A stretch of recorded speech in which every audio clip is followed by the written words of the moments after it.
Risk of material misstatement, यानी कि financial statement में चांसेस के एरर हो या फ्रॉड, ये ध्यान में रखना है। रिस्क किसे कह रहे हैं? फाइनेंशियल में गड़बड़ होने का खदशा। और हम देख कैसे रहे हैं? एंटिटी को देखना, एंटिटी को है, सोचना फाइनेंशियल स्टेटमेंट्स को है कि अगर एंटिटी में ये वाला मामला है, ओहो इससे तो फाइनेंशियल में वो गड़बड़ हो सकती है। अगर एंटिटी का इस तरह का इशू है, यानी अब एंटिटी को किस तरह से देखना है? एंटिटी को इन 5 डायमेंशन में देखना है, उनकी इंडस्ट्री, उनके रेगुलेटरी फैक्टर, उनके अदर फैक्टर्स, ये कौन सी मार्केट में और किस तरह का कंपटीशन है। ये अगर एक ऐसी मार्केट में जहाँ बड़ा हैवी कंपटीशन है और यहाँ हर किसी के ऊपर बड़ा प्रेशर है कि वो अपने आप को, अपने अकाउंट्स को दूसरों से बेहतर दिखाए, तो फ़ौरन से ये बात सुनते साथ ही रिस्क जहन में आ गया कि फ्रॉड का रिस्क है, शायद फाइनेंशियल स्टेटमेंट को ओवर या अंडर स्टेट करने का रिस्क है। हम कहते हैं एक ऐसा सेटअप है जहाँ पे कंपटीशन बहुत ज़्यादा है और डिक्लाइनिंग सेल्स हैं और बहुत सारी कंपनियाँ मार्केट छोड़ के जा रही हैं और हमारी कंपनी की सेल भी इस दफ़ा थोड़ी कम है। इस जुमले में क्या रिस्क है? मैनेजमेंट सेल्स ओवर स्टेट करने की कोशिश करेंगे ताकि वो अच्छी फाइनेंशियल्स प्रेजेंट कर सके। वो साइक्लिकल एक्टिविटी में या सीजनल एक्टिविटी में, वो रेगुलर केस में चल रहे हैं या उनके कुछ साइकिल्स हैं बिजनेस की या कुछ सीजन्स हैं। अब अगेन हो सकता है फाइनेंशियल स्टेटमेंट्स जिस क्लाइंट की दी हुई है, आपको पेपर में दिया हुआ हो कि जी एक कंपनी है वो लेदर की जैकेटें बनाने का काम करते हैं और दिसंबर और जनवरी उनकी बहुत अच्छी सेल्स होती हैं और पूरे पाकिस्तान के आउटलेट्स पे वो चीज़ें बेचते रहते हैं और उसके बाद उसको स्टॉक में डाल देते हैं। उन्होंने बताया अपने बिजनेस की नेचर। आपको क्या रिस्क नज़र आ रहा है? अकाउंटेंट बन के सोचें कहाँ गड़बड़ हो सकती है। सेल्स की रिकॉर्डिंग आगे पीछे हो सकती है, शायद गर्मी के मौसम में खामखा की सेल रिकॉर्ड हुई भी हो, कट ऑफ का मसला आ सकता है, कौन सी सेल किस महीने को चार्ज होनी चाहिए, और खुदा ना खास्ता अगर ये जी इन्वेंट्री की वैल्यूएशन आपके जहन में सबसे पहले खदशा ये आया कि अगर वो जैकेटें जनवरी में गोदाम में रख दी जाती हैं और दोबारा नवंबर में निकलती हैं तो क्या वो उस वक्त के फैशन के मुताबिक होंगी, और खुदा ना खास्ता अगर इन्वेंट्री ऑब्सलीट हो गई या उसमें गड़बड़ हो गई तो शायद उसकी कॉस्ट और एनआरवी वाले मसले आ जाए। अब सवाल ने आपको नहीं बताया कि मसला इन्वेंट्री का है, सवाल ने कहा ये जैकेटें बेचते हैं और उन्होंने कहा जैकेटें बेचते हैं। मैं कह रहा हूँ इन्वेंट्री का मसला, आप हैरत से मेरी तरफ देखेंगे कि पता नहीं क्या हो गया सर को। सवाल लेदर की जैकेट बेचने की बात कर रहा है, सर इन्वेंट्री की एनआरवी की डिस्कशन शुरू कर दिया है। आईकेप के सवाल देख के ऐसी ही हैरत होती है। जब सवाल देखते हैं और एंड पे उन्होंने अजीब अजीब से रिस्क निकाले होते हैं तो अक्सर लोग कहते हैं ये कहाँ से रिस्क आ गया। इसलिए आ गया कि वो पास पेपर में तो मौजूद नहीं था, ये पहली दफ़ा इस तरह का सवाल देखा है, तो अगली दफ़ा याद रख लेंगे कि जब भी इस तरह का मसला होगा, लेदर की जैकेट जब नज़र आएगी तो इन्वेंट्री की बात कर लेंगे। ऐसा नहीं है, पीछे एक पूरा फ्रेमवर्क चल रहा है, पीछे एक पूरी कहानी है। वही बात है, ये वो नॉलेज बेस चल रही है कि आपने उसकी इंडस्ट्री के फैक्टर्स देखने हैं, उनकी प्रोडक्ट टेक्नोलॉजी देखनी है, उनकी प्रोडक्ट्स को देखना है, किस तरह की टेक्नोलॉजी है, किन चीज़ों में डील करते हैं। अगर उनकी टेक्नोलॉजी की आपको समझ आएगी तो आप उनकी कॉस्ट ऑफ सेल्स को ज़्यादा बेहतर तरीके से वेरीफाई कर सकेंगे। उनकी एनर्जी क्या है, उनकी सप्लाई क्या है, वो अगर इलेक्ट्रिसिटी पे डिपेंडेंट है, एक एंटिटी है जो इलेक्ट्रिसिटी पे बहुत ज़्यादा डिपेंडेंट है और सवाल बताता है कि जी पाकिस्तान में इलेक्ट्रिसिटी का बहरान आने लगा है, तो इससे हमें क्या मसला है? अगर इलेक्ट्रिसिटी का बहरान आने लगा है तो शायद ये इलेक्ट्रिसिटी की डिमांड नहीं मीट कर सकेंगे तो इनको अल्टरनेट सोर्स की तरफ जाना पड़ेगा, और अगर नहीं जाएंगे तो शायद एंटिटी की गोइंग कंसर्न के ऊपर भी बात आ सकती है। अगेन हो सकता है बहुत सारे ऑल अल्टरनेट्स भी हों, लेकिन जहन थोड़ा सा काम करना शुरू हो जाता है। तो हमें एंटिटी को देखना है कि एंटिटी और एंटिटी के इर्द गिर्द की इन्वायरमेंट क्या है, एंटिटी कौन से इंडस्ट्री में ऑपरेट करती है, उसके ऊपर रूल्स एंड रेगुलेशंस क्या हैं, उसके ऊपर इंडस्ट्री स्पेसिफिक रिक्वायरमेंट्स क्या हैं। फॉर एग्जांपल बैंकिंग सेक्टर है, बैंकिंग सेक्टर के ऊपर अपने प्रूडेंशियल्स अप्लाई कर रहे हैं। जैसी बैंकिंग सेक्टर की बात आई और मुझे पता लगा कि उसके ऊपर स्टेट बैंक के प्रूडेंशियल्स काम करते हैं, तो अब शायद बैंकिंग कंपनीज की अकाउंट्स में मौजूद प्रोविजन की कैलकुलेशन तक सब्जेक्ट टू रिस्क है अगर उन्होंने प्रूडेंशियल्स को फॉलो नहीं किया तो शायद वहाँ एनपीएल्स के ऊपर जो डिस्कशन है वो बड़ी अजीब सी हो जाएगी अगर उन्होंने इंडस्ट्री को नहीं फॉलो किया। मैं जिस कंपनी को ऑडिट करने जा रहा हूँ वो कौन सी इंडस्ट्री में ऑपरेट करती है, उसका कौन सा रेगुलेशन है, इवन उसके ऊपर टैक्सेशन किस तरह की है। ये एंटिटी एनटीआर में आती है, एफटीआर में आती है। ऑब्वियसली एनटीआर में आती है तो अलग तरह के रिस्क है। एनटीआर में आते हैं तो कोशिश करेंगे प्रॉफिट कम करें, अगर एफटीआर में आते हैं तो कोशिश करेंगे, क्या कोशिश करेंगे, रेवेन्यू को कम करें। और अगर इनकी दो प्रोडक्ट हैं, कुछ एफटीआर में और कुछ एनटीआर में, तो कोशिश करेंगे कि एफटीआर पे तो रेवेन्यू पे टैक्स हो गया, उसके खर्चे तो बेकार चले जाते हैं, तो कोशिश करेंगे एफटीआर वाला टैक्स उठा के एनटीआर में डाल दें। तो अगर सवाल आपको इन्फॉर्मेशन दे कि कंपनी उसकी दो अलग अलग तरह की प्रोडक्ट्स हैं, एक एनटीआर में आती है, एक एफटीआर में आती है, दो अलग अलग डिविजन्स हैं, एक एनटीआर में आता है, एक एफटीआर में आता है, तो फौरन से आप कहेंगे कि यहाँ पे कुछ इश्यूज क्लासिफिकेशन से रिलेटेड।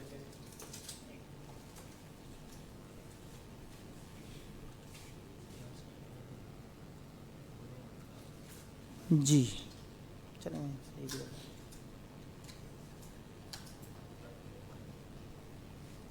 नहीं जी,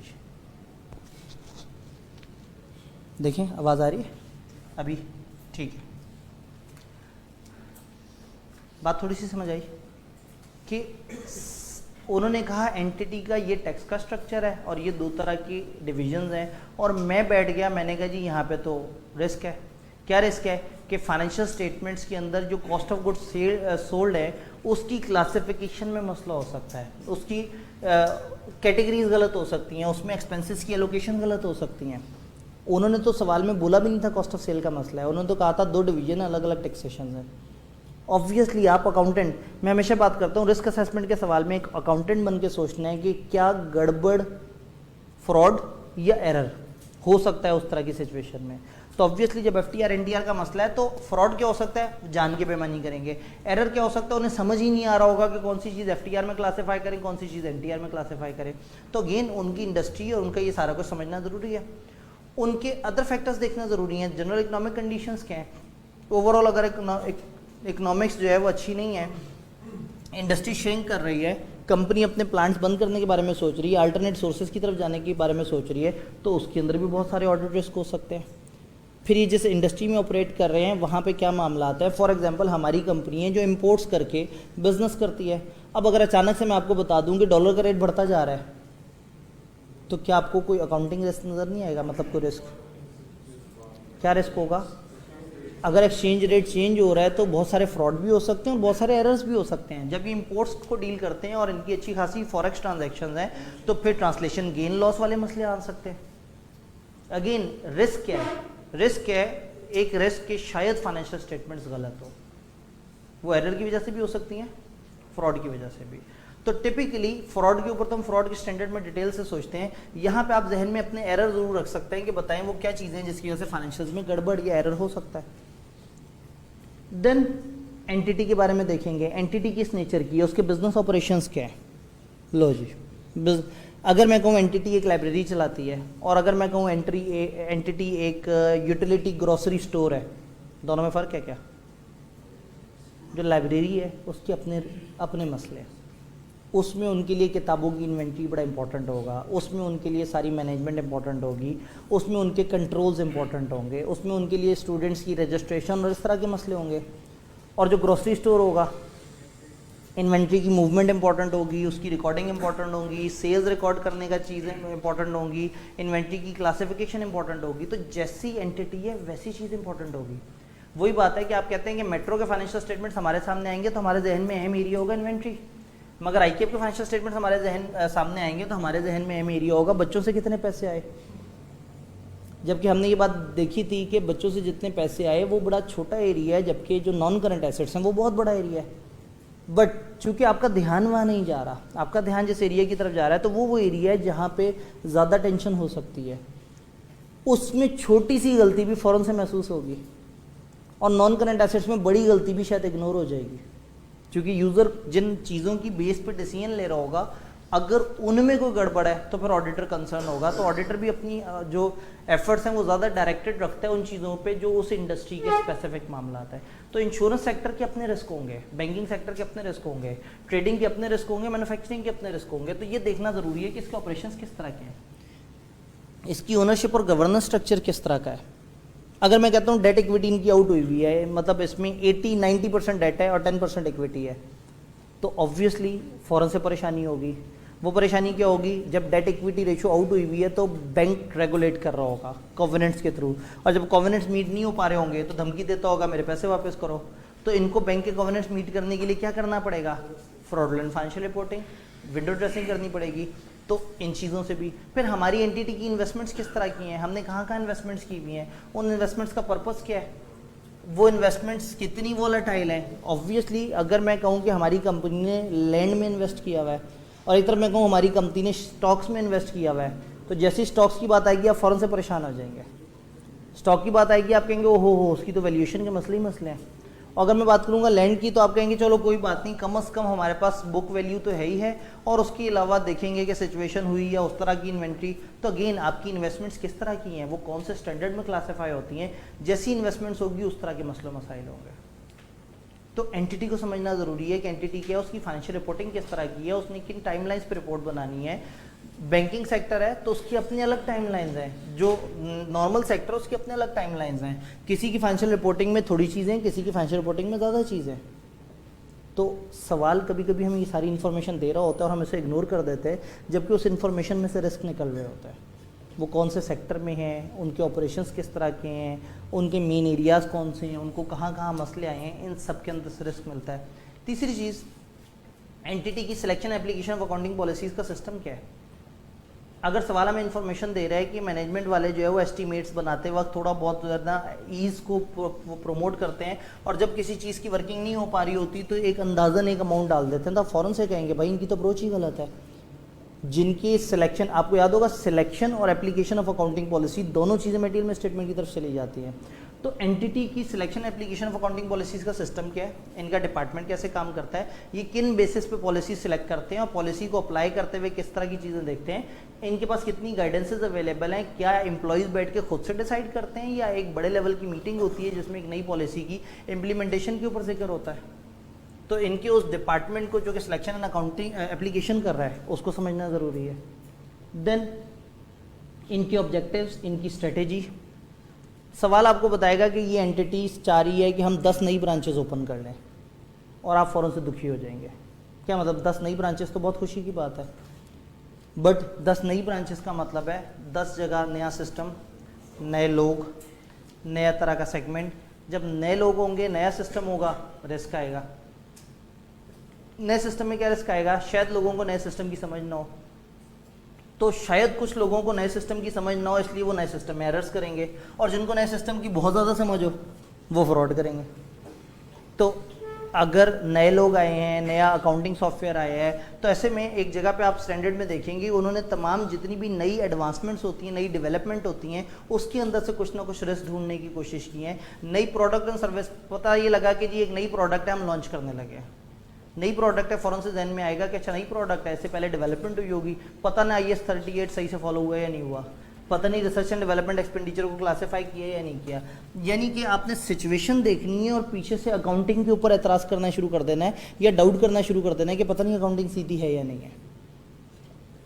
तो ऐसे में कल जब बात हो रही होगी तो मैं आपको ये इस लिस्ट को भी रेफर करूंगा कि यहाँ पे जितनी भी नई स्ट्रेटेजीज, नए ऑब्जेक्ट्स, नई चीज़ें, उससे रिलेटेड कुछ टिपिकल रिस्क आपको किताब में भी मिल जाते हैं। किताब ने एक बाकायदा लिस्ट डाउन किया हुआ है कि इस तरह की चीज़ में टिपिकली ये रिस्क होता है, इस तरह की चीज़ में टिपिकली ये रिस्क होता है। Measurement and review of financial performance. इस एंटिटी का अपनी फाइनेंशियल परफॉर्मेंस को मेजर करने का तरीका क्या है, क्या ये सेल्स बेसिस पे जाते हैं, क्या इनकी रेशियो एनालिसिस के ऊपर बात होती है, क्या यहाँ के लोगों को अपनी फाइनेंशियल परफॉर्मेंस अच्छी दिखाने पे बोनस तो नहीं मिलता है। अगर एंटिटी की पॉलिसी ये है कि जितनी अच्छी सेल्स होंगी उतनी ही अच्छी स्टाफ को बोनस मिलेंगे, तो ऑब्वियसली सेल्स तो अच्छी होंगी, सेल अच्छी हो या ना हो, अकाउंट्स में सेल्स बहुत अच्छी होंगी, क्योंकि स्टाफ की evaluation on the basis of वो सेल्स हो रही है जो फाइनेंशियल स्टेटमेंट्स में दिखा रहे हैं। तो ऐसे में ये जानना ज़रूरी है कि ये अपने फाइनेंशियल परफॉर्मेंस को मेजर कैसे करते हैं, ये फाइनेंशियल परफॉर्मेंस को रिव्यू कैसे करते हैं, ये लोग अपने आप को किस तरह से डिस्प्ले करते हैं, ये ब्रांच लेवल पे चीज़ों को लेके चल रहे होते हैं, कंसोलिडेटेड या एम्प्लॉयज़ की परफॉर्मेंस के पैरामीटर्स के हैं। तो जब एंटिटी के बारे में आपको ये सारी इन्फॉर्मेशन मिलेंगी तो शायद एक सवाल में दी गई इन्फॉर्मेशन में से 3-4 ऐसे रिस्क आप निकाल लें जो आपकी नज़र में रिस्क हो ही ना। कहानी ये होती है कि आपने बिजनेस रिस्क ढूंढना होता है। फॉर एग्जांपल एक कंपनी, मैं आपको बताऊं कि जी ये कंपनी है, ये चूज़ों में डील करती है, ये चूज़े खरीदते हैं, इनको पालते हैं और बड़ा करके बेच देते हैं। इसमें कोई बिजनेस रिस्क है? अकाउंट्स छोड़ दें, आप बिजनेस के हिसाब से सोचें, एक बिजनेस बन के सोचें कि आप कुछ चूज़े खरीद रहे हैं, छोटे छोटे से कमज़ोर से चूज़े, और उनको बड़ा करके बेच रहे हैं, क्या बिजनेस रिस्क है? कोई डिजीज़ आ सकती है, वेदर के, यस बर्ड फ्लू वगैरह आ सकता है, वेदर के मसलो मसाइल आ सकते हैं, सब बड़े होके वो बिकते भी नहीं है, बड़े होके कई दफ़ा बिकते भी नहीं है, डिमांड एंड सप्लाई के मसले आ सकते हैं। फिर वो चूज़े हर दूसरे दिन बड़ी तेज़ी से ग्रो कर रहे होंगे, तो एट एनी गिवन टाइम उनकी मेजरमेंट उनको किस वैल्यू पर रिकॉर्ड करें? वो तो एक अजीब सी। अब जब आप इस तरह के बिजनेस में जा रहे हैं जिस बिजनेस में बहुत सारे बिजनेस रिस्क है कि शायद चूज़े उस वैल्यू पे ना बिके, पीछे ऑडिट रिस्क क्या है? शायद इन्वेंट्री ओवर वैल्यू हुई भी हो। बिजनेस रिस्क है शायद उनमें कोई डिजीज आ जाए। ऑडिट रिस्क है शायद गोइंग कंसर्न का मसला पड़ जाए। यानी कि एंटिटी की नेचर को समझने के बाद आप उसमें कुछ बिजनेस रिस्क आइडेंटिफाई करते हैं कि उनके बिजनेस रिस्क को क्या क्या मसले मसाइल हैं, और उसके पीछे छुपे हुए फिर ऑडिट रिस्क की तरफ जाते हैं। जैसे वही लेदर की जैकेट्स में बिजनेस रिस्क ये था कि शायद अगले साल इनकी जैकेट्स बिक ना सके, ये बिजनेस का रिस्क है। मगर एक अकाउंटेंट अपने हिसाब से बैठ के सोच रहा है कि ऑडिट रिस्क क्या हो सकता है? ऑडिट रिस्क ये हो सकता है कि शायद सेल्स गलत रिकॉर्ड हो जाए, शायद इन्वेंट्री ओवर अंडर वैल्यू हो जाए, शायद उसको जो इन्वेंट्री से रिलेटेड खर्चे हैं वो शायद सही से क्लासीफाई ना हो, शायद ईयर एंड के बाद और पहली वाली चीज़ें जो है वो खर्चे किसी और जगह रिकॉर्ड हो जाए। पूरे साल जो इन्वेंट्री पे खर्चा होता रहा, हो सकता है वो कहें नवंबर में इकट्ठा ही चार्ज कर दो, जबकि बीच में जून आया हो जिसमें ईयर ख़त्म हो गया हो। तो बिजनेस रिस्क के पीछे से आप ढूंढते हैं छुपा हुआ ऑडिट रिस्क, और उसकी बेस पर ये डिसाइड करते हैं कि फाइनेंशियल स्टेटमेंट में कहाँ मसला हो सकता है। ये तो हो गई एंटिटी वाली साइड। स्टैंडर्ड के एंड पे आपने देखा होगा कि दो अपेंडिसेस मौजूद है। एक जो है वो आपको बताता है कंट्रोल के ऊपर, कंट्रोल के कंपोनेंट्स, और दूसरे में आपको एक लिस्ट मिलती है। पेपर में अगर किसी भी टाइम पे आप बुरी तरह से फ्लॉप हो गए और कुछ नहीं समझ आ रहा, आप एक जगह पहुंचे, मुश्किल से 2 रिस्क मिले एक सिनेरियो में, और उसके बाद आपको रिस्क ही नहीं समझ आ रहा, एटलीस्ट ये वाली लिस्ट आपकी हाईलाइट हुई हुई हो। स्टैंडर्ड के एंड पे नेक्स्ट दिया हुआ है जिसमें एक लिस्ट ऑफ एग्जांपल्स दी हुई हैं कि इस तरह की सिचुएशंस टिपिकली इंडिकेट करती हैं कि रिस्क ऑफ मटेरियल मिसस्टेटमेंट। कि उन्होंने कहा वो ऑपरेशन जिनमें high degree of complex regulation है, इंडस्ट्री में कोई चेंज आ गई, कोई नई प्रोडक्ट्स ऑफर आ गई हो गई, या इस तरह से करके। मैं ये नहीं कह रहा कि यहाँ से रिस्क वाकई ही मिलेगा, ये उठा के आपने लिखने हैं रिस्क। आप पेपर में अगर किसी टाइम पे बिल्कुल फ्लॉप हो गए और कुछ नहीं समझ आ रहा, तो स्टैंडर्ड के एंड पे ये जो लिस्ट दी हुई है, अगर ये आपने पेपर में जाने से पहले 8-10 दफ़ा देखी हुई है और इसकी जितनी भी लाइंस हैं आपको समझ उनकी आ गई हुई है, तो शायद पेपर में आपको उसको देखने की ज़रूरत ही ना पड़े, आप सवाल देखते ही फ़ौरन से पिक कर लेंगे वो वाला मसला है। फिर भी अगर ब्लॉक हो जाए तो एक आखिरी रिजॉर्ट ये है कि इस लिस्ट में से शायद 1 या 2 पॉइंट आपको सवाल में नज़र ही आ जाए, क्योंकि इसमें काफ़ी सारे पॉइंट्स इतने जेनेरिक हैं कि अक्सर सिचुएशंस में वो वाले पॉइंट्स मिल जाते हैं। तो पेपर में एक बैकअप, जिस तरह से हमने कोड ऑफ एथिक्स का एक लास्ट रिजॉर्ट बैकअप देखा था कि 280 जो सेक्शन है उसके अंदर जो थ्रेड्स सेफगार्ड दिए हुए हैं, तो ये लास्ट रिजॉर्ट के तौर पे आपके सामने ये एक लिस्ट मौजूद है। ये भी आपने पेपर में अपने पास ज़रा संभाल के रखनी है। इंटरनल कंट्रोल्स दूसरा एरिया हमने देखा। एंटिटी में हमने क्या देखना है, अब देखना ये है कि उनके कंट्रोल्स में क्या देखना है। कंट्रोल्स के कंपोनेंट के ऊपर कोसो फ्रेमवर्क को फॉलो करते हैं आई5 वाले भी। कोसो फ्रेमवर्क बेसिकली 5 चीज़ों को डिस्कस करता है। वर्ड कोसो फ्रेमवर्क से आपका कोई ताल्लुक नहीं है, अमेरिकन फ्रेमवर्क है, बट इन्होंने अडॉप्ट किया है। इंटरनल कंट्रोल, जिसको हम इंटरनल कंट्रोल कहते हैं, वो इंटरनल कंट्रोल नहीं है, वो इंटरनल कंट्रोल सिस्टम है। इंटरनल कंट्रोल सिस्टम में 5 कंपोनेंट्स होते हैं। स्टैंडर्ड आपको समझाना ही चाह रहा है कि जब भी किसी एंटिटी के कंट्रोल्स को समझना है तो आपने उसके 5 कंपोनेंट्स ऑफ कंट्रोल को समझना है। ये कंपोनेंट्स में क्या चीज़ आ जाती है? Control environment. कंट्रोल एनवायरनमेंट वो एनवायरनमेंट है जिसमें कंट्रोल्स काम कर रहे हैं। यानी कि एक ऑर्गेनाइजेशन ने बड़े अच्छे कंट्रोल्स लगाए, सोचे, मगर जो ओनर्स हैं उनकी कोई ख़ास तवज्जो ही नहीं है नीचे के लोगों की तरफ, तो कंट्रोल्स ने क्या करना है? ये तो ऐसे ही है जैसे एक ऑडिट क्लाइंट पे पार्टनर जो है वो कोई महीने बाद चक्कर लगाए, मैनेजर का पता हो कि कंफर्म 3 हफ्ते तक तो इसने आना नहीं है, सीनियर 11 बजे से पहले आता कोई नहीं है, तो चाहे रूल में जितना मर्जी लिखा हो 9 बजे क्लाइंट पे जाना होता है। टीम किस वक्त जाएगी क्लाइंट पे? सीनियर से 15-20 मिनट पहले। और अगर एक जगह पे पार्टनर हर तीसरे दिन चक्कर लगाता हो, मैनेजर डेली वहाँ पे आता हो, सीनियर जो है वो सुबह 8:45 बजे पहुँचा हो, तो जूनियर किस वक्त आएंगे? 8:30। इसका मतलब ये है कि फर्म में तो हमेशा लिखा हुआ था कि 9 बजे क्लाइंट पे पहुँचना है, मगर एक जगह कंट्रोल एनवायरनमेंट लूज थी, एक जगह कंट्रोल एनवायरनमेंट टाइट थी। तो जिस जगह जितना ज़्यादा लूज एनवायरनमेंट होती है उतना ही ज़्यादा कंट्रोल्स ख़राब होने के चांसेस हैं। तो बड़े अच्छे कंट्रोल्स अगर लूज कंट्रोल एनवायरनमेंट में हैं तो अच्छे ऑपरेट नहीं करते। तो अगर एक क्लोजली हेल्ड एंटिटी हो जिसके अंदर 2-3 मेन करता धरते हैं, वही हर वक्त बैठे हुए हैं, चीज़ों को देख रहे हैं, तो ऐसी एंटिटी के अंदर चांसेस हैं कि कंट्रोल्स अप्लाई भी अच्छे होंगे क्योंकि उसके ऊपर गवर्नेंस अच्छी है। और जिस एंटिटी में आपको बताया जाएगा कि उनका बड़ा अजीब सा स्ट्रक्चर है, वो लिस्टेड कंपनी है, उसके डायरेक्टर्स बड़े दूर दूर बैठते हैं, कभी कभी इकट्ठे होते हैं तो उनके अपने अपने इंटरेस्ट होते हैं। आप इसमें से ऑडिट रिस्क ढूंढेंगे, इसमें से कहाँ से मिल जाना ऑडिट रिस्क? कंपनी के डायरेक्टर्स कभी कभी आपस में मिलते हैं, इसमें क्या ऑडिट रिस्क है? जब वो बहुत ज़्यादा एक दूसरे के साथ नहीं बैठते तो इसका मतलब है उनकी गवर्नेंस भी बहुत अच्छी नहीं है। जब उनकी गवर्नेंस अच्छी नहीं है तो this gives an opportunity to the top management जो कि अकाउंट्स वगैरह को डील कर रही है कि उसमें बहुत सारी फ्रॉड एंड फाइनेंशियल रिपोर्टिंग कर सकते हैं, यानी कि ये एक अपॉर्चुनिटी है कि वो फ्रॉड कर सकें। इसके अंदर जब उनकी अच्छी गवर्नेंस नहीं होगी तो बहुत सारे एरर्स ओवरलुक हो जाएंगे। तो ऐसे में ये जानना बड़ा ज़रूरी है कि एंटिटी की कंट्रोल एनवायरनमेंट किस तरह की है, उनकी पार्टिसिपेशन कितनी है, वो इन्वॉल्व कितने हैं, वो चीज़ों को देख कितना रहे हैं। तो जिस जगह दो शावत गवर्नेंस सर पे बैठे हुए हों वहाँ पे चीज़ें काफ़ी टाइट तरीके से चलती हैं, और जहाँ दो शावत गवर्नेंस की ज़्यादा इन्वॉल्वमेंट ना हो ऑब्वियसली वहाँ पे चीज़ें लूज़ कर जाती हैं। तो हो सकता है सवाल आपको हिंट दे और आपको बताया कि 3 लोगों की पार्टनरशिप है जिसका आप ऑडिट करने गए हैं और उसमें उन लोगों की यही इन्वॉल्वमेंट है, तो शायद आप वहाँ पर कहें कि उनकी इस इन्वॉल्वमेंट की वजह से कंट्रोल वीक होंगे, और ऑब्वियसली जब कंट्रोल वीक होंगे तो ऑटोमेटिकली एक रिस्क ऑफ मटेरियल मिसस्टेटमेंट बढ़ जाएगा। तो कंट्रोल की वीकनेस को भी आप रिस्क के साथ रिलेट कर सकते हैं। देन एंटिटी का अपना रिस्क असेसमेंट प्रोसेस, हर एंटिटी के अंदर एक रिस्क असेसमेंट प्रोसेस होना चाहिए। एक ऑडिटर इतनी दूर से आता है, समझता भी नहीं होता एंटिटी को, महीने डेढ़ के अंदर एंटिटी को समझ भी लेता है, उसके बड़े बड़े रिस्क भी आइडेंटिफाई कर लेता है और उसमें से इतने सारे एरर और फ्रॉड भी ढूंढ लेता है। तो कितना ही अच्छा हो कि एंटिटी की अपने अंदर एक ऐसा डिपार्टमेंट हो जो हर नए से नए आने वाले रिस्क को असेस करता हो, उसके मुताबिक कुछ अच्छे अच्छे कंट्रोल सजेस्ट करता हो। तो वो डिपार्टमेंट जो अच्छे कंट्रोल सजेस्ट करता है दैट इज रिस्क असेसमेंट। तो हो सकता है सवाल हमें बताएगी कि एंटिटी है जिसके अंदर रिस्क असेसमेंट का कोई अपना मैकेनिज्म नहीं है, तो आप फ़ौरन से कहेंगे कि इसका मतलब है वहाँ कंट्रोल्स बुरी तरह से वायलेट हो रहे होंगे और शायद अच्छे कंट्रोल्स मौजूद नहीं होंगे, जिसकी वजह से फाइनेंशियल स्टेटमेंट पे ओवरऑल लेवल का रिस्क बढ़ जाएगा, पूरी फाइनेंशियल्स में खतरा बढ़ जाएगा।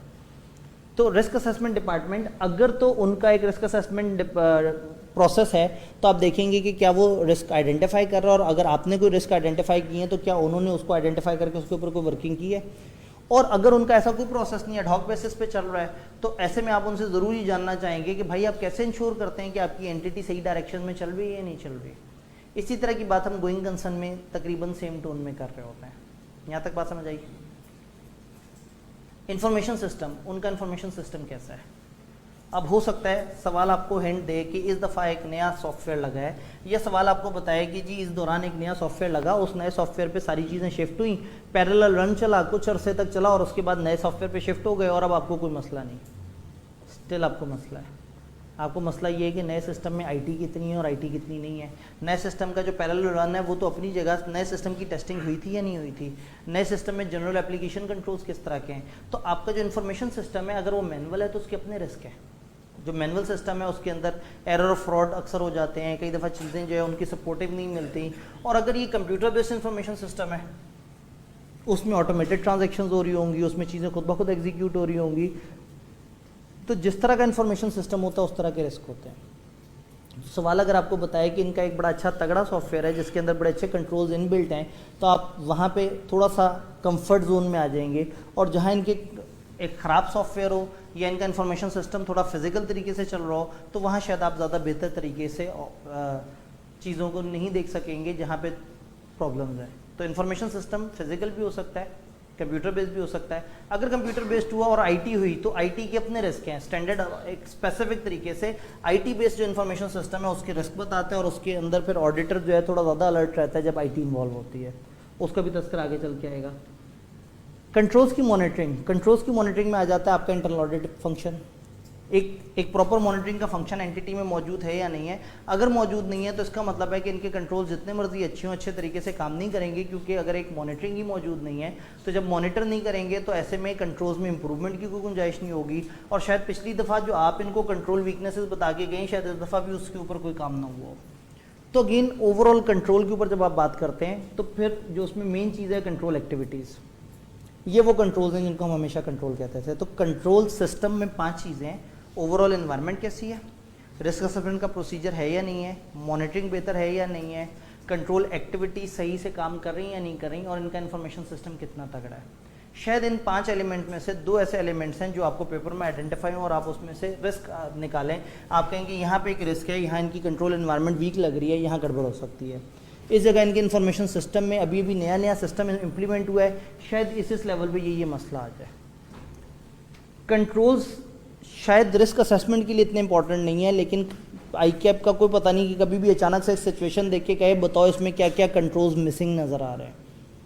एक आध दफ़ा उन्होंने सवाल में कंट्रोल्स के ऊपर भी अचानक से पूछ लिया, जस्ट एम ही थोड़ा सा शुगर लगाने के लिए कि देखें तो सही लोगों को याद भी है कंट्रोल्स वाली बातें या नहीं। और सीए फाइनल का स्टूडेंट तो वो कैफ वाली बातें तो भूल के बैठा हुआ है। तो अगेन कंट्रोल में performance reviews, processing, physical controls और ये चीज़ें एहतियातन पेपर में जाने से पहले एक दफ़ा देख लीजिएगा। ऑल्दो कंट्रोल्स हैं, रिस्क से उस तरह से ताल्लुक़ नहीं है, लेकिन इन कंट्रोल्स की एग्जिस्टेंस सही ना हो तो इससे फाइनेंशियल स्टेटमेंट्स में गड़बड़ बढ़ जाती है। अदर एरियाज अगर छोटी मोटी बात करें, रिस्क असेसमेंट की revision during the course of audit आपको हो सकता है रिस्क रिवाइज करना पड़े, हो सकता है आपके सामने कुछ ऐसे फैक्टर्स आएँ और आपने प्रीवियसली जिस चीज़ को लेस रिस्की कहा था शायद अब आप उसे मोर रिस्की कहते हैं, और जिसको मोर रिस्की कह देंगे उसके ऊपर पर टेस्ट ऑफ कंट्रोल भी ज़्यादा लगाएंगे, सब्सटैंटिव प्रोसीजर भी। तो during the course of audit आप इसको रिवाइज कर सकते हैं, ये एक जनरल सी बात है। इंटरनल कंट्रोल की लिमिटेशन अगेन थ्योरेटिकल सा टॉपिक है। इंटरनल कंट्रोल जितने मर्जी मजबूत हो उसमें ह्यूमन इन्वॉल्वमेंट होती है, ब्रेक डाउन हो जाते हैं, कंट्रोल लगाने वाले कंट्रोल को खुद ही तोड़ देते हैं। तो ये थोड़ी सी किताबी सी बातें हैं, आगे चलते हैं। आईटी के बेनिफिट्स, ऑब्वियसली जब आईटी है हर इदारे को आईटी पसंद होती है, क्योंकि आईटी फास्ट होती है, एक्यूरेट होती है, कम जगह पे पूरा इन्फॉर्मेशन सिस्टम आ जाता है, चीज़ें खुद ब खुद प्रोसेस हो रही होती हैं और बहुत सारी जगह रूटीन ट्रांजैक्शन से आप बच जाते हैं। बट आईटी सिस्टम की अपने अपने रिस्क हैं। आप कई दफ़ा उन सॉफ्टवेयर्स पे रिलाई कर रहे होते हैं जो फॉल्टी होते हैं और कई दफ़ा उनकी बेस पे अच्छी ट्रांजैक्शन नहीं हो रही होती। फिर कुछ चीज़ें ऑटोमेटेड होती हैं। फॉर एग्जांपल आपने सिस्टम को एक दफ़ा बता दिया कि भाई हमारे पास ये 11 एम्प्लॉयज़ हैं, इनके महीने की तनख्वाह इतनी है, और उसके बाद पूरे साल सुकून से बैठ गए, हर महीने सिस्टम खुद ही उनकी सैलरी पोस्ट कर देगा। उस महीने भी पोस्ट कर देगा जिसमें एक एम्प्लॉय मर भी चुका होगा, या उस महीने भी पोस्ट कर देगा जिसमें एम्प्लॉय जा भी चुका होगा, और उस महीने भी पोस्ट कर देगा जिसमें 2 नए एम्प्लॉयज़ भी आ चुके होंगे, क्योंकि सिस्टम को तो नहीं पता ना कि क्या चल रहा है। सिस्टम को तो आपने पहले दिन समझा दिया था कि जैसे ही महीना ख़त्म हो तुमने ये एंट्री पोस्ट कर दिया करनी है। ये जो ऑटोमेटेड ट्रांजैक्शंस होती हैं इसमें हमेशा रिस्क होता है। रिस्क ये होता है कि शायद टाइम से किसी ने उनको अपडेट नहीं किया, शायद टाइम से किसी ने उसके अंदर चेंजेस नहीं लाए। इसी तरह से आपकी अनऑथराइज चेंजेस सिस्टम में, अनऑथराइज एक्सेस सिस्टम के अंदर मुख्तलिफ लेवल की वो चीज़ें जो कि आपके फाइनेंशियल्स के अंदर मसलो मसाइल कर सकते हैं। तो आईटी के अपने स्पेसिफिक रिस्क हैं। अगर पेपर में एक सवाल है और सवाल में आपको फील हो कि वो एंटिटी बहुत ज़्यादा आईटी फोकस्ड है, बहुत ज़्यादा ऑटोमेशन का जिक्र है, तो इट इज़ हाईली रिकमेंडेड कि आपने इसमें स्टैंडर्ड में इस जगह पे आना है। मैं इन सारे पैराग्राफ का रेफरेंस आपको कल सेशन में दे रहूँगा, वो एक लिस्ट बनी हुई होगी कि आपने सवाल को किस तरह से करना है। तो आईटी रिलेटेड रिस्क आपको बड़े आराम से यहाँ से मिल सकते हैं। तो अगर आईटी स्पेसिफिक बहुत ज़्यादा बात हो रही है तो स्टैंडर्ड आपको थोड़ा सा हेल्प कर सकता है ओपन बुक एग्जाम में। सिग्निफिकेंट नॉन रूटीन ट्रांजैक्शन या जजमेंटल मैटर्स में रिस्क होता है। वो ट्रांजैक्शन जो नॉन रूटीन है, जब वो ट्रांजैक्शन एग्जीक्यूट होती हैं तो कई दफ़ा वो प्रोसेस रूटीन ट्रांजैक्शंस की तरह हो जाती हैं। यानी रूटीन ये है कि हर महीने जो है वो सबको एक सैलरी उनके अकाउंट में जानी है। अब किसी महीने अचानक से बॉस ने एक बोनस अनाउंस किया, उसने कहा जी 40% ऑफ आ सैलरी इस महीने मेरी तरफ से सबको ट्रांसफ़र हो जाए। बट ये नॉन रूटीन ट्रांजैक्शन है। जब नॉन रूटीन ट्रांजैक्शन है तो उसको अलग से प्रोसेस करना होगा, इस पर जजमेंट होगी। जो रूटीन ट्रांजैक्शन नहीं होती वो भी कई दफ़ा रूटीन की तरह प्रोसेस हो जाती है। तो अगर आपने किसी को out of the way discount दिया है तो आपके सिस्टम के लोग तो यूज टू हैं, फलाना डेबिट कर दो, फलाना क्रेडिट कर दो, उन्होंने उससे ज़्यादा सोचना ही नहीं है कि भाई इसमें कोई स्पेशल फेवर थी, इसमें कोई स्पेशल ट्रीटमेंट था, इसमें आपने 2 नहीं 3 हेड्स को इन्वॉल्व करना था। तो जो अकाउंट्स में नॉन रूटीन ट्रांजैक्शंस होती हैं जिसमें जजमेंटल मैटर ज़्यादा आते हैं उसमें रिस्क थोड़ा सा ज़्यादा बढ़ जाता है। आपको देखना होता है कि वो जजमेंट्स किन चीज़ों के बारे में, वो ट्रांजैक्शंस जो है जो नॉन रूटीन है वो किस तरह से अराइज हुई हैं, उनको कैप्चर करने का क्या तरीका है, उसको रिकॉर्ड करने का क्या तरीका है। अगेन एक दफ़ा जो है वो मैं बड़ा दुखी सा हो गया कि एक स्टूडेंट ने कहा सर एक अजीब सा सवाल आ गया था, आप एवं ही कहते हैं ओपन बुक। सवाल ये था कि कभी कभी नॉन रूटीन ट्रांजैक्शंस जो होती हैं वो मौजूद होती हैं, उसमें रिस्क होता है। अब इंतहाई मज़े की बात है कि 7 नंबर का सवाल था और टोटल छापा सवाल था, मगर उसके लिए जिसको पता हो कि ये नॉन रूटीन ट्रांजैक्शन का जिक्र कौन से स्टैंडर्ड में, ये थोड़ा सा मसला है और ये बड़ा गहरा मसला है। हम ऑडिट को जनरलाइज अटेम्प्ट कर रहे हैं। मैं बार बार कह रहा हूँ कि ज़रा सुने सही वो गरीब क्या कह के गया, वो मतलब डायरेक्टर एग्जामिनेशन आपको बार बार मतलब वही बात है कि वो मुसलसल कह रहे हैं कि यार सुनो तो सही, और प्रॉब्लम वही है कि हम उन्हें नहीं सुन रहे, उनसे नहीं पूछ रहे हमारे मसले क्या है, हम उनसे पूछ रहे हैं जिनको नहीं पता हमारे मसले क्या हैं, क्योंकि उनको तो पता है आपने क्या किया है पेपर में। उनसे पूछेंगे तो वो तो बेइज्जत करेंगे। हमें तो आप बता देंगे सर मैं बहुत अच्छा स्टूडेंट हूँ, मैं तो पेपर बड़ा अच्छा करके आता हूँ, आई कैप हमेशा 21 नंबर दे देता है। तो मैं तो वाकई दुख का इजहार करूँगा कि अगर आप इतने अच्छे आदमी हैं तो पता नहीं आई कि आप आपके साथ क्यों ऐसा कर रहा है। तो ये देखना ज़रूरी है। तो उन्होंने कहा है कि ऑडिट के कॉमन स्टूडेंट्स का जो एटीट्यूड है वो जनरल है। मैं बार बार ये बात कर रहा हूँ कि इसमें पीछे से हमारी बेस मिसिंग है और हम खुद ही से जनरल आंसर देने की कोशिश कर रहे हैं। ये अप्रोच अच्छी नहीं है, मगर ये अप्रोच भी अच्छी नहीं है कि बस हम पूरी किताब पढ़ के चले जाएंगे, देखी जाएगी। नहीं, एक अच्छी राइटिंग प्रैक्टिस होनी चाहिए। और अगेन मतलब मैं एक्सपेक्ट करूंगा कि वो 44 सवाल कम अज़ कम जो है ना, अगर आप लिख के करेंगे तो यकीन माने हर अगले दिन आपको पता लगेगा कि आपके एक्सप्रेशन में इम्प्रूवमेंट आ रही है। ऑल्दो मैं ज़्यादा देर तक आपके लिए काबिल बर्दाश्त शायद नहीं रहा। डॉक्यूमेंटेशन तो आपको पता है कि आपने थ्रू आउट जो है वो जितने भी आपके सामने इश्यूज़ आए, जिन जिन चीज़ों को आपने रिस्क के तौर पर रिकॉर्ड किया, उसको आपने डॉक्यूमेंट करना है कि ये एरियाज़ हैं रिस्की। और रिस्क के ऊपर फिर जब आपने रिस्पांस देना होता है तो इसमें 330 स्टैंडर्ड आता है जो आपको टेस्ट ऑफ कंट्रोल और सब्सटेंटिव प्रोसीजर्स की बात बताता है। प्रॉब्लम ये है कि आज का टारगेट हमारा भी पूरा हुआ नहीं, लेकिन आप लोगों के चेहरों पे बेजारियाँ और 570 नामी स्टैंडर्ड हमारा रह गया। ये हमारे उन सवालों ने खा लिया जो कि जो है वो आखिरी दिन। तो ठीक है, कोई बात नहीं, अब कल पढ़ाई हमारे सवालों का टाइम खा जाएगी।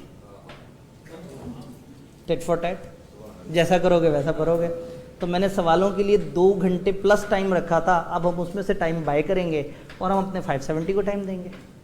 तो हमारा 570 आज के टारगेट में से मिस हुआ और वो इम्पोर्टेंट स्टैंडर्ड है तो मैं उसके साथ गंदा सलूक नहीं करना चाह रहा। तो बेहतर है कि हम कल उसके, तो कल के जो टारगेट है उसमें हमारा 570 ऐड हो जाएगा।